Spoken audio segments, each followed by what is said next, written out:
Bine v-am găsit, dragii mei din Zodia Fecioară, oriunde v-ați afla.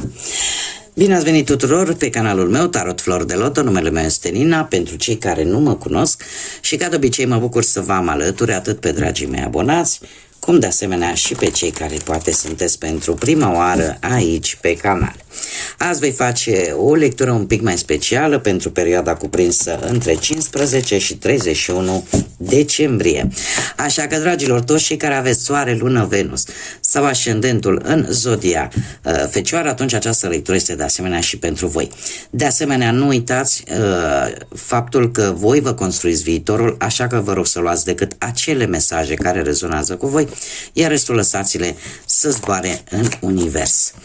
Pentru că, sigur, sunt pentru alte energii, alte persoane care, într-o mai mică sau mai mare măsură, au o legătură cu Zodia Fecioară. Așa că, dragilor, revenind la lectura noastră, de ce fac această lectură? Mulți dintre voi știu că numai în anumite ocazii fac legăturile astea pe anumite perioade precise de timp. Am avut parte, chiar pe 13 ianuarie, cel puțin aici unde mă aflu eu, din punct de vedere geografic, am avut parte de prima lună plină a acestui an 2025. O lună plină în Rac, supranumită și luna lupului, și o lună plină cu un Marte retrograd de asemenea în Rac, care vine cu niște energii, să zicem așa, un pic contradictorii, care vor avea o influență foarte puternică, mai ales pentru zodiile cardinale. Zodiile cardinale, Berbec, Balanță, Rac sau Capricorn, asta în cazul în care aveți aceste zodii pe lângă voi, să știți de ce apare acest comportament. De ce? Pentru că la nivelul tuturor zodiilor, această lună plină vine cu această energie de sensibilitate, de schimbări așa de idei bruște, de schimbări de perspectivă, cumva vine și cu o energie de a te ocupa mai mult de tine însuți, de a stabili noi planuri, de a revizui anumite situații, anumite probleme care le-am tot răgănat de ceva vreme, cum de asemenea, și asta probabil pentru unii chiar este important, vor veni anumite închideri de etape, închideri de situații, de probleme pe care poate ați început să le aveți în urmă cu 6 luni, mai precis în luna lui iulie 2024. În ceea ce privește strict zodia voastră, dragilor, această lună plină anunță un an în care va trebui să lăsați un pic controlul. Să lăsați un pic controlul, chiar dacă pentru voi nu va fi ușor. Despre ce vorbesc mai precis? Despre faptul că voi, în tendința voastră de a face lucrurile cât mai bine, cât mai perfecționist, de multe ori încercați să vă impuneți punctul de vedere, da, și să preluați controlul lucrurilor sau al situațiilor. Această lună plină pentru unii dintre voi, care desigur vă regăsiți cu acest mesaj, tocmai asta încearcă să te îndemne să te relaxezi un pic și să lași controlul să mai depindă și de alții, chiar dacă pentru voi asta vă va costa un pic. Totuși această lună plină îți aduce multă lumină, mai ales în relațiile amicale sau în relațiile tale de zi cu zi.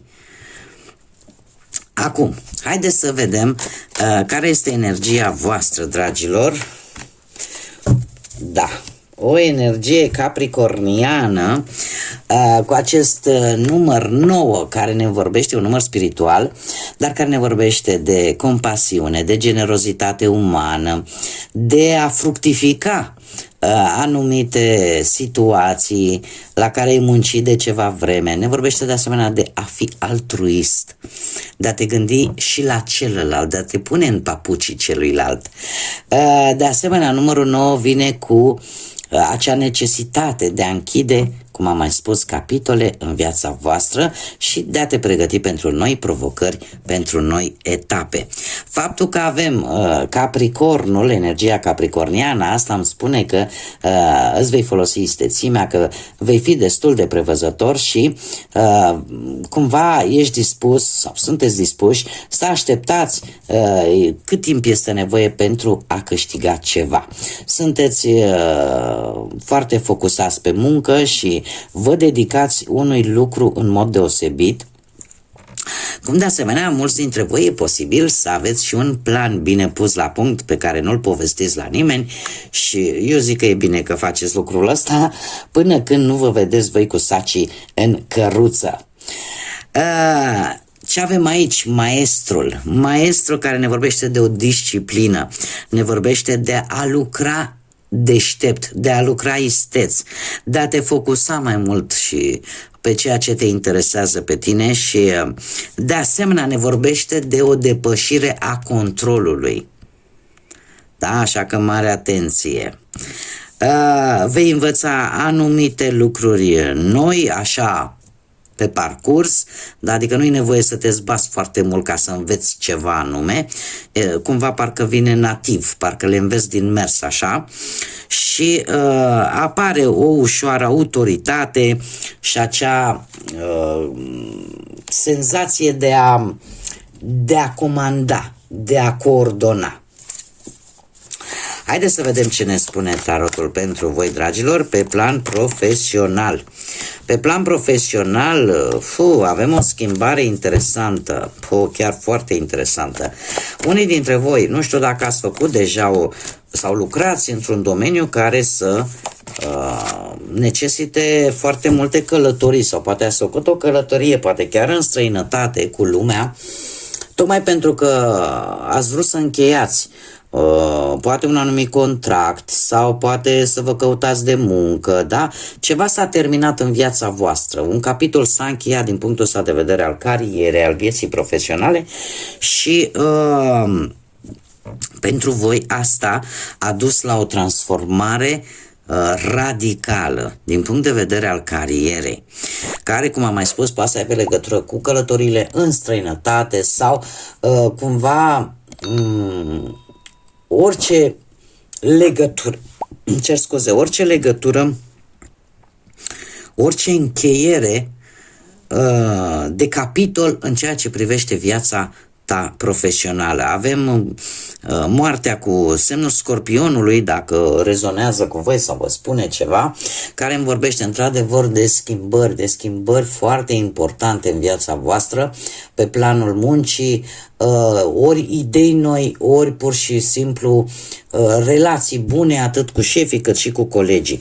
Într-adevăr, te așteaptă o perioadă în care vei avea multe responsabilități cu acest 10 de bâte, în care poate eforturile tale vor fi unele destul de susținute, chiar dacă ele vor fi recunoscute, adică lumea va vedea că că ai o valoare, da? Îți va recunoaște eforturile, e posibil să fie un pic, să zicem, să nu fie așa, plata să nu fie chiar pe măsura muncii pe care tu o depui. Cum de asemenea pentru unii care, chiar dacă aveți această schimbare totuși și sunteți în căutarea unui job, totuși căutarea voastră va fi un pic îngreunată, dar trebuie să vă spun un lucru, că paradoxal acest 10 de bâte, chiar dacă în aparență apare o carte un pic negativă, de ce? Pentru că ne vorbește de acea greutate pe care o ducem în spate, totuși această situație, mare atenție, nu se va mai repeta pentru o lungă perioadă de timp. Deci va fi acum și acum depinde foarte mult de voi cum ieșiți din ea, pentru că odată ieșiți din această situație, ea nu va mai veni pentru o lungă perioadă de timp, nu o să vă mai confruntați cu ea. Haideți să vedem cu partea asta materială, cu bănuții. Cu bănuții, dragilor, acest cavaler de monede îmi spune că banii ai avut și e posibil să fi venit din mai multe locuri, nu știu, poate mici creșteri la salariu. Deci am o energie, nu vreți să știți, de când tot încerc să să termin aceste lecturi și ba rămân fără baterie, ba efectiv mi-a căzut, nu știu de ce, efectiv mi-a căzut arcul de lumină. Deci, ba mi-a lătrat cățelul, care el de obicei stă cu minte și nu zice nimic.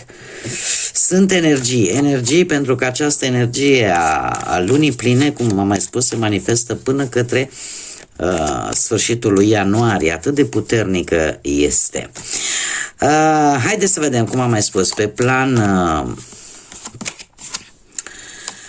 plan financiar, dragilor, cum am mai zis, banii au venit poate din mai multe locuri. Dar chiar dacă ați făcut anumite investiții sau așteptați anumiți bănuți, trebuie să mai aveți un pic de răbdare, pentru că e o situație care cere destul de multă responsabilitate și e posibil unii dintre voi să fi făcut anumite compromisuri, anumite promisiuni relaționate cu banii, așa că încercați cumva să vă țineți de cuvânt și mare grijă cu încăpățânarea, da? Și cu acea idee că totul trebuie făcut doar ca tine din punctul ăsta de vedere financiar. Da, apare această rezistență care vă caracterizează, din păcate sau din fericire, pe voi. Căutarea perfecțiunii, da?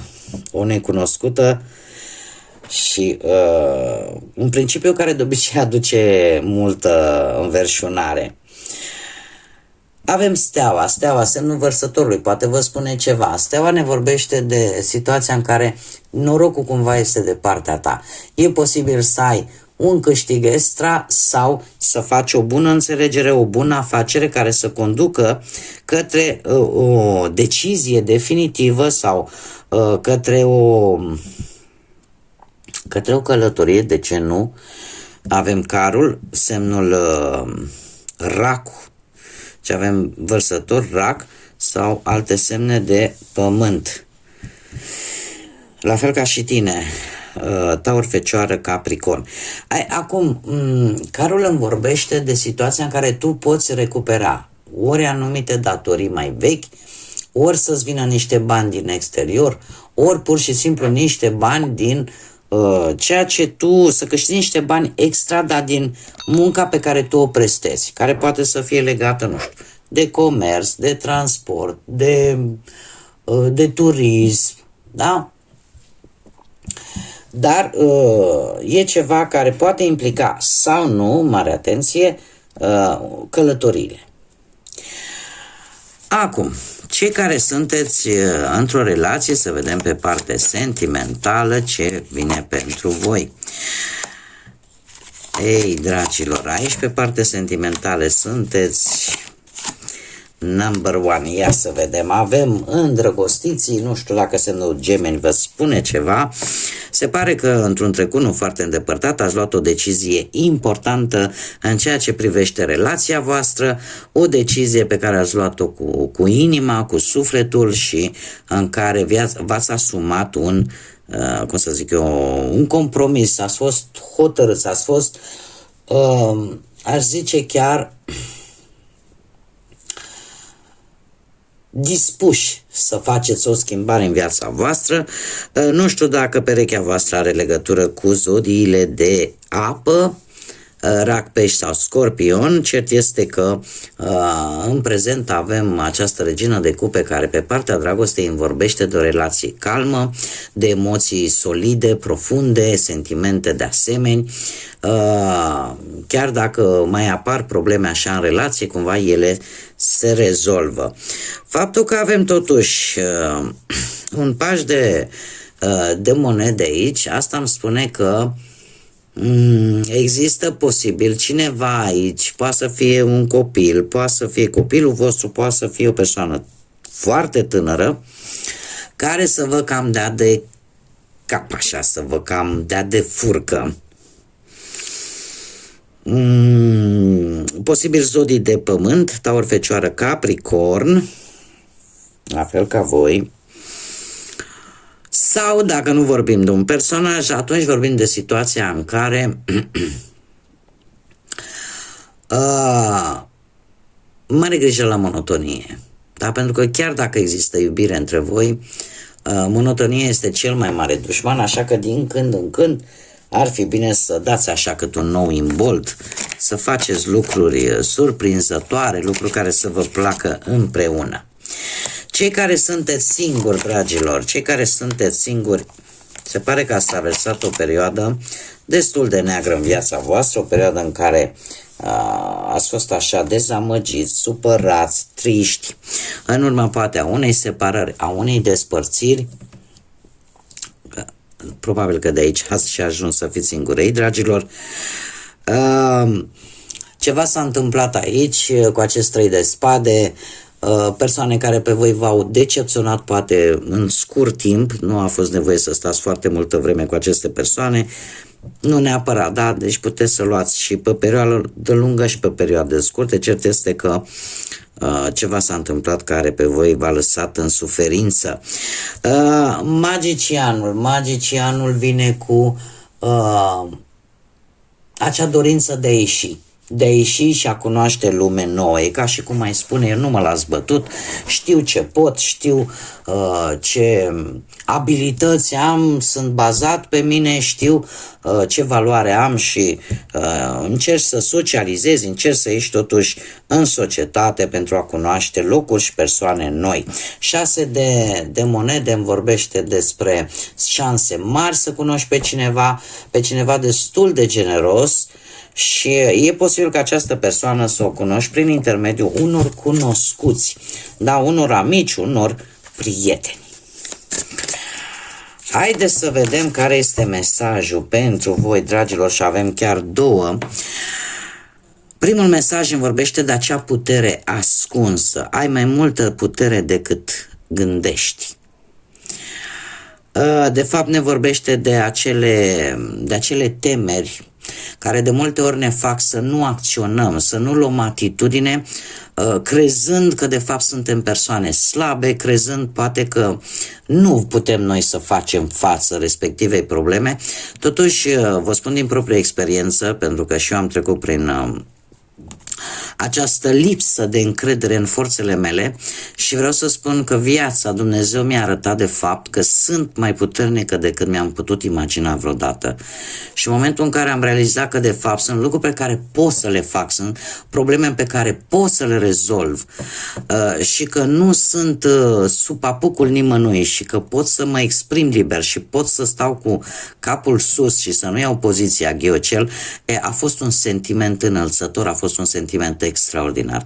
Tocmai aici duce acest mesaj, acela de a nu renunța la puterea ta, pentru că puterea există în fiecare dintre noi, numai că de multe ori mediul, societatea în care trăim, oamenii cu care ne înconjurăm, ne fac să credem că de fapt suntem slabi, dar noi de fapt suntem mai puternici decât și-ar imagina vreodată. Și foarte interesant că am avut impresia că sunt 2 mesaje, dar de fapt aceasta a fost lipit de acest mesaj. Eu le las pe toate 3 pentru că sunt sigură că trebuie să ajungă la unii dintre voi sau la mulți dintre voi. Și avem podul sufletelor care ne spune în felul următor: trece acest pod al sufletului și conectează-ți inima cu cealaltă parte. Este un mesaj, desigur, metaforic, în care ți se sugerează să să-ți conectezi sufletul cu, cum să spun eu, să faci conexiunea între trup, suflet și minte. Să dai voie să traversezi acele porți care separă minte, trup și suflet, în așa fel încât să le unești. Și odată ce ele sunt în echilibru, atunci și tu vei fi în echilibru. Și ultimul mesaj ne spune despre sabia curajului. Curajul este arma care taie toate obstacolele și